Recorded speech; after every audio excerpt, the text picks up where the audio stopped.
नमस्कार विद्यार्थियों, education point Haryanvi में आपका स्वागत है। विद्यार्थियों, आज से हम कर रहे हैं 9th क्लास का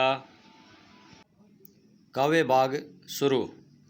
तो आइए देखते हैं कबीर के द्वारा दी गई जो साखियां हैं उनका अनुवाद।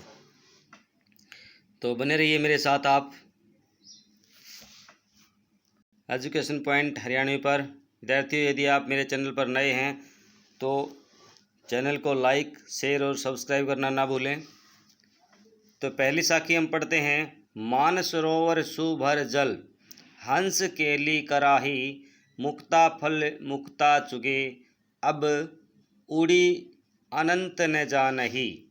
तो यहाँ देखिए, मानसरोवर एक झील भी है और यहाँ हृदय भी है।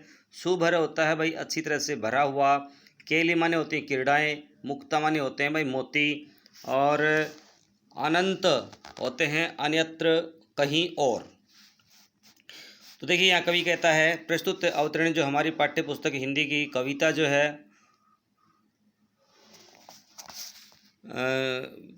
साखियाँ से अवतरित किया गया है। और इसमें कवि ने जो कवि कहता है कि हृदय रूपी मानसरोवर या भक्ति रूपी जल से परिपूर्ण है, कि मानसरोवर सुभर जल है। कि कहता है कवि कि मेरा हृदय रूपी जो मानसरोवर है वो भक्ति रूपी जल से लबालब है, भरा हुआ है, परिपूर्ण है। और उसमें है ना, हंसा केली कराही। यहाँ हंसा केली कराही का मतलब है, हंसा का अर्थ है आत्मा से, कि आत्मा रूपी जो हंस है ना उसमें है ना क्या कर रहा है, क्रीड़ा कर रहा है, खेल रहा है। मुक्ता फल मुक्ता चुगे, मुक्ता फल, मुक्ता यानी मुक्ता होते हैं मोती, और यहाँ वह क्रीड़ाएं करता हुआ मुक्ति रूपी मुक्ता फल, वह जो आत्मा है वो मुक्ति रूपी फल से क्रीड़ाएं करती हुई मोतियों को चुग रही है। अब उड़ी अनंत न जाही, वह उसमें इतना लीन है कि अब उसे छोड़कर कहीं नहीं जाना चाहती।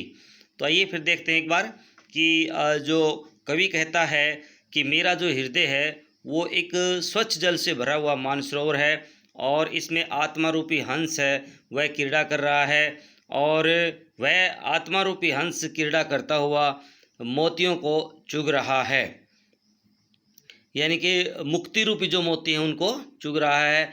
अब उड़ी अनंत न जाही, और कबीर कहता है कि मेरा मन है वो अब कहीं और उड़कर जाने के लिए तैयार नहीं है। तो विद्यार्थियों, कवि की यह भाषा है ये बिल्कुल सरल सहज प्रवाहमयी है, और इसमें दोहा छंद का प्रयोग किया गया है। और मुक्ताफल में अनुप्रास अलंकार है, मुक्ताफल में अनुप्रास अलंकार है।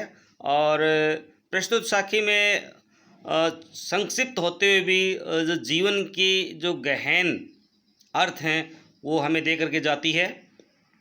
मानसरोवर का अर्थ यहाँ हृदय से है, और जीवात्मा रूपी हंस इसमें क्रीड़ाएं कर रहे हैं।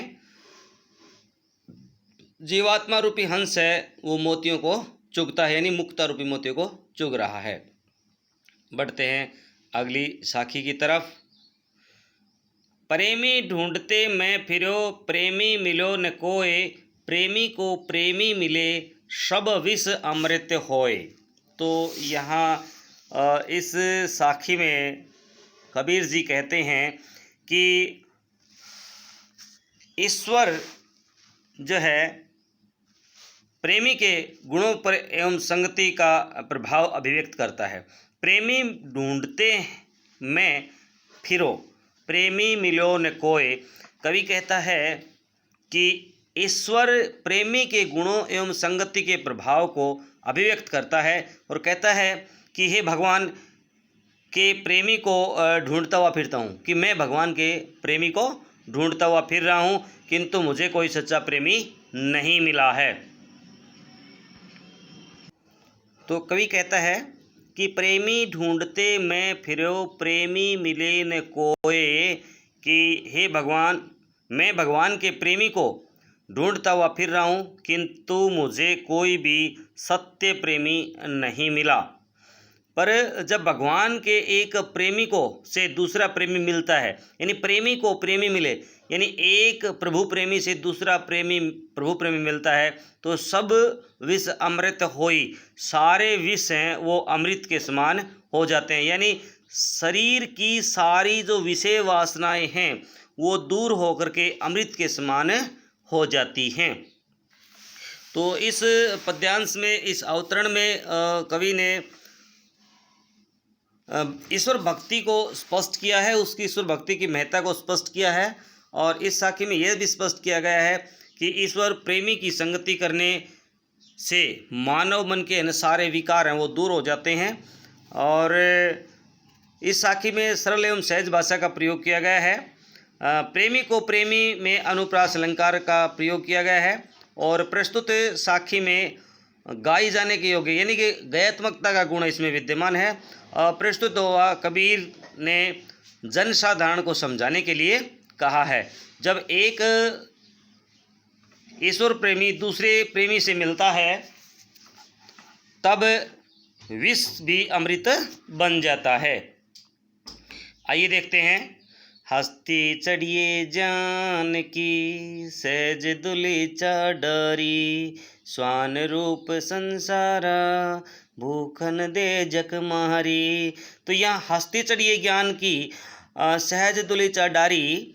तो हस्ती होता हाथी, सहज सहजता भाई, दुलीचा होता है हाथी की कमर पे डाला जाने वाला एक वस्त्र, और श्वान माने होता है कुत्ता, भूखन माने भौंकना होता है, जख मारी जख मारना होता है। तो यहाँ कवि कहता है कि प्रस्तुत दोहे में कबीरदास जी जो है कहते हैं कि ज्ञान की प्राप्ति की पद्धति और संसार के विषय में अपने विचार व्यक्त करते हुए कवि कहता है कि हस्ती चढ़िए ज्ञान की, सहज दुलीचा डारी, कि हमें ज्ञान रूपी हाथी पर और सहज पद्धति से पत्ती रूपी दुलीचा डाल करके चढ़ना चाहिए। यानी हाथी रूपी ज्ञान पर सहजता रूपी दुलीचा है ना, वो डालकर हमें सवार हो जाना चाहिए। अर्थात हमें प्रभु भक्ति में सहज ढंग से ही होना चाहिए। बाह्य आडंबर हैं वो हमें नहीं करनी चाहिए, दिखावा है वो करने की ज़रूरत नहीं होती है। यानी प्रभु भक्ति में किसी प्रकार के दिखावे की ज़रूरत नहीं होती है, क्योंकि स्वान रूप संसार के संसार में है ना बहुत तरह के लोग होते हैं, बहुत तरह के लोग इस संसार में होते हैं। हमें उनकी तरफ ध्यान नहीं देना है। भूखन दे जकमारी, यानी वो कुत्ते की तरह भौंकते हैं, संसार के लोग हैं वो कुत्ते की तरह भौंकते हैं, हमें उनकी तरफ ध्यान नहीं देना है। केवल हमें ईश्वर की भक्ति में ध्यान लगाए रखना है। तो इस पद्य में कवि ने की भाषा सहज सरल एवं भावा अनुकूल है और इसमें दोहा छंद का प्रयोग किया गया है। प्रथम पंक्ति में रूपक अलंकार का प्रयोग किया गया है भाई, हस्ती चढ़िए ज्ञान रूपी, तो यहाँ रूपक अलंकार का प्रयोग किया गया है। जखमारी मुहावरे का सुंदर प्रयोग किया गया है और कथन में सादगी और सच्चाई देखते ही बनती है। कवि ने साधक को ज्ञान रूपी हाथी पर चढ़ने के लिए कहा है और संसार को कवि ने सवान कहा है, क्योंकि वह सवान की भांति ही व्यर्थ बोलता है, सवान यानी कुत्ते की भांति ही व्यर्थ बोलता है। विद्यार्थियों, कबीरदास जी हैं वो बाह्य आडंबरों के विपरीत थे, बाह्य आडंबरों का वो खुल करके खंडन करते थे, इसीलिए उन्होंने खूब फटकारा है लोगों को।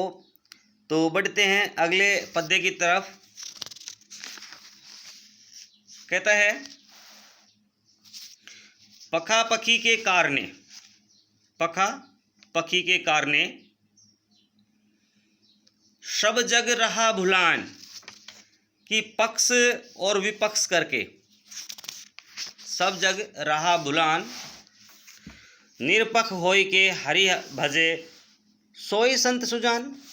तो यहाँ जो लोग धार्मिक कट्टरता में फंसते हैं और विभिन्न प्रकार के धर्मों के बारे में विचार करते हैं, उनके लिए कबीरदास जी ने कहा है पखा पखी के कारणे। पखा पखी होता है पक्ष और विपक्ष। कबीरदास जी कहते हैं कि इस संसार में ईश्वर के अस्तित्व या निर्गुण सगुण के पक्ष और विपक्ष में लोग हैं ना वो उलझे हुए हैं। देखिए, कबीरदास जी निर्गुण काव्य धारा के कवि हैं। तो दो काव्य धाराएं हुई हैं, सगुण काव्य धारा और निर्गुण काव्य धारा। सगुण काव्य धारा वो थी जो मूर्ति पूजक थे, और निर्गुण जो काव्य धारा के लोग हैं वो मूर्ति पूजक नहीं हैं। जो सगुण काव्य धारा के लोग हैं वो राम और कृष्ण वगैरह की पूजा करते हैं, लेकिन निर्गुण काव्य धारा के लोग कबीर जैसे हैं जो किसी भगवान की पूजा नहीं करते, एक परम सत्ता में विश्वास रखते हैं। इसलिए कहता है कि पखा पखी के कारण सब जग रहा भुलान, कि लोग सगुण और निर्गुण के झगड़े में फंस करके है ना प्रभु को भूल रहे हैं, प्रभु भक्ति को भूल रहे हैं। निरपक्ष होई के हरि भजे, कहता कि पक्ष और विपक्ष दोनों को छोड़ करके एक तरफ ध्यान हटा करके यदि हम भगवान का भजन करते हैं तो वे लोग है ना सच्चे साधु या सज्जन होते हैं। ये देखते हैं, आइए। प्रस्तुत दोहे में जो साखी सच्चे संत की पहचान कराती है भाई। भाषा सरल एवं सहज है, प्रवाह युक्त है। संपूर्ण भाषा में साखी में अंत्यानुप्रास यानी कि अनुप्रास अलंकार की छटादर श्रव्य है। सोई संत सुजान में अनुप्रास अलंकार है भाई। कबीर की दृष्टि में सारा संसार जो है वाद विवाद और पक्ष विपक्ष के कारण ही ईश्वर को भूल गया है, और जो व्यक्ति निष्पक्ष भाव से ईश्वर की भक्ति करता है वही संत सुजान है, यानी सज्जन पुरुष होता है। बढ़ते हैं अगले पद्य की तरफ। हिंदू कहे हिंदू मुआ राम कही, मुसलमान खुदाई कहे कबीर सो जीवता, दुहु के निकट न जाई। अब कबीरदास जी हिंदू और मुस्लिम को फटकारते हुए कहते हैं, मुआ होता भाई मरना, जीता जीना दुहू दोनों। अब कहता है प्रस्तुत साखी में कबीरदास जी बताते हैं, हिंदू मुआ राम कही। हिंदू है वो अपनी श्रेष्ठता को सिद्ध करने के लिए श्री राम का रट्टा लगाता है, और मुसलमान अपनी श्रेष्ठता को सिद्ध करने के लिए खुदा का रट्टा लगाता है, यानी खुदा कहता है। हिंदू राम कह करके पुकारता है तो मुसलमान उसे खुदा कह करके पुकारता है। कह कबीर सो जीवता दूहू के निकटी नब जाई। तो कबीरदास जी कहते हैं कि जो दोनों व्यक्ति हैं ना, जीवित व्यक्ति तो ये ही हैं जो दोनों नामों को एक ब्रह्म मान करके इस विवाद में नहीं पड़ते हैं। यानी कि जीवित का अर्थ यहाँ है ज्ञानी पुरुष, कि ज्ञानी पुरुष वही होते हैं जो दोनों को एक ही नाम से जानते हैं, यानी राम और रहमान दोनों एक ही हैं, खुदा और भगवान, अल्लाह और रब सब एक ही हैं। कबीर के अनुसार इस संसार में कोई दो नहीं है, केवल एक परम प्रभु की सत्ता है वो कायम होती है। तो यहाँ भाई इसमें भाषा सरल एवं सहज है, भावों की गहनता देखती बनती है। अंत्यानुप्रास का इसमें प्रयोग किया गया है। कबीर ने शब्द चयन सार्थक विषय अनुकूल लिया है। कबीर ने उसे जीवित कहा जो राम और खुदा की श्रेष्ठता के विवाद में न पड़ करके दोनों में एक ही ब्रह्मा को स्वीकार करता है, उसकी सच्चे मन से भक्ति करता है, वही सच्चा पुरुष होता है। आइए बढ़ते हैं अगले पद्य की तरफ। विद्यार्थियों, वीडियो को शुरू से लेकर के अंत तक जरूर देखें, रोक करके देख ले, जहाँ से समझ में नहीं आता है उसे रिवर्स करके दोबारा से देख लें। बने रहिए आप जयपाल शास्त्री के साथ एजुकेशन पॉइंट हरियाणवी पर, जो आपके लिए नित्य प्रति आपकी कक्षा के अनुसार हर रोज़ आपको एक वीडियो देता रहेगा, और आपका सिलेबस है वो समय से रहते कंप्लीट हो जाएगा। क्योंकि कोविड-19 के तहत अभी हमारा विद्यालय जो खुलने के आसार हैं वो बहुत कम नज़र आ रहे हैं, तो इसलिए आपका समय बर्बाद ना हो, आपकी पढ़ाई ख़राब ना हो, इसलिए हम लगे हुए हैं। तो आप बने रहिए मेरे साथ एजुकेशन पॉइंट हरियाणवी पर। चैनल को लाइक, शेयर और सब्सक्राइब करना ना भूलें, और कमेंट बॉक्स में आप अपनी राय भी भेज सकते हैं। अगला लिखिए, देखिए, काबा फिरी काशी भया, रामी भया रहीम, मोट चुन मैदा भया बैठी कर कबीरा जीम। तो यहाँ भाई कवि ने राम, रहीम, काबा सबकी जो है ना एक महिमा का बखान किया है। कैसे? काबा फिरी काशी भया, काबा फिरी काशी भया। कबीरदास जी कहते हैं कि मैं मध्यम वर्गीय प्रवृत्ति के से है ना, मुसलमानों के तीर्थ स्थल काबा और हिंदुओं के तीर्थ स्थल काशी में कोई अंतर नहीं है। यानी कि काबा और काशी में कोई अंतर नहीं रह जाता। दोनों के आराध्य राम और रहीम हैं, क्योंकि दोनों के आराध्य कौन है? राम और रहीम है। राम ही भया रहीम, यानी दोनों के आराध्य हैं, दोनों के जो देवता हैं वो कौन है? राम या रहीम हैं। इस प्रकार विभिन्न जो विरोधी विचारधारा के जो लोग होते हैं ना, कहे कबीर सो जी नहीं मोट चून मैदा भया बैठी कबीरा जीम, जो विरोधी विचारधारा के लोग हैं वो हमें धार्मिक आडंबरों में डाल देते हैं। लेकिन जो व्यक्ति दोनों की परम सत्ता को देख लेता है उसे राम और रहीम में, काबा और काशी में कोई अंतर स्पष्ट नहीं होता है, कोई फर्क नहीं महसूस होता है। दुहू के निकट न जाई, लेकिन कहता है कि जो पहले मोट चून है ना, जो मोटे आटे के समान भद्दे लगते हैं, मध्य वर्ग के अनुसरण से सुंदर मैदे जैसे लगते हैं, जैसे उत्पन्न आनंद का कबीर उपभोग करता है। यानी कि दोनों का उपभोग करने के पश्चात कबीर आनंद में डूब जाता है, या प्रभु भक्ति में डूबा हुआ व्यक्ति मोट और मैदा में कोई फर्क नहीं महसूस करता है। आगे कहता है, यहाँ इसमें बताता है कवि कि भाषा विषयानुकूल है भाई। काबा फिरी काशी में अनुप्रास अलंकार है, दोहा छंद का प्रयोग किया गया है। प्रस्तुत साखी में कवि ने की गहन एवं सच्ची अनुभूति व्यक्त हुई है। कबीर के अनुसार मध्यम प्रवृत्ति के काबा व काशी में कोई अंतर नहीं रह जाता है। कबीरदास ने विभिन्न विरोधी विचारधाराओं को मोट चून कहा है। मोट चून जो विरोधी विचारधाराएं हैं वो मोट चून है भाई, क्योंकि वो भद्दी प्रतीत होती हैं। अब यहाँ जाति पाति के ऊपर भी खंडन करते हुए कबीर ने कहा है, ऊंचे कुल का जन्मिया जय करणी उच्च न होय, सुबरन कलश सुरा भरा साधु निंदा सोई। तो यहाँ कवि ने क्या दर्शाया है?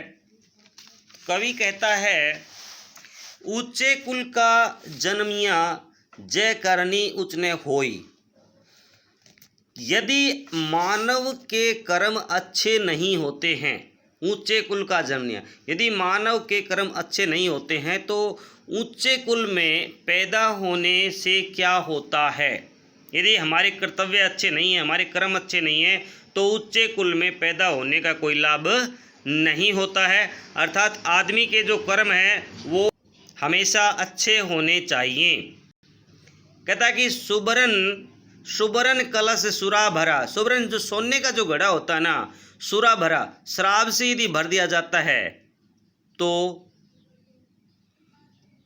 सोने का घड़ा यदि शराब से भरा हुआ है तो साधु जन उसकी निंदा करेंगे।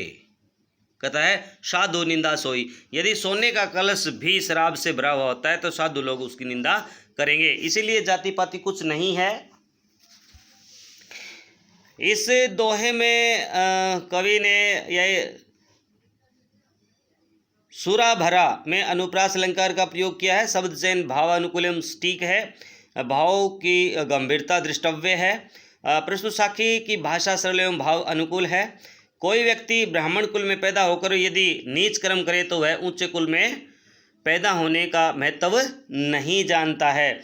यहाँ साधुजन ऊंचे कुल में जन्मे नीच कर्म करता है तो वह निंदनीय होता है। तो देखिए विद्यार्थियों, हमने ये जो दोहा है कबीर की जो साखियाँ हैं इनका अनुवाद आज किया है। इनको आप अच्छे से सीख लें। अगले वीडियो में मैं आपके लिए लेकर आऊँगा इसके अभ्यास के प्रश्न। तो तब तक आप बने रहिए मेरे साथ एजुकेशन पॉइंट हरियाणवी पर। Thank you. जय हिंद, जय भारत।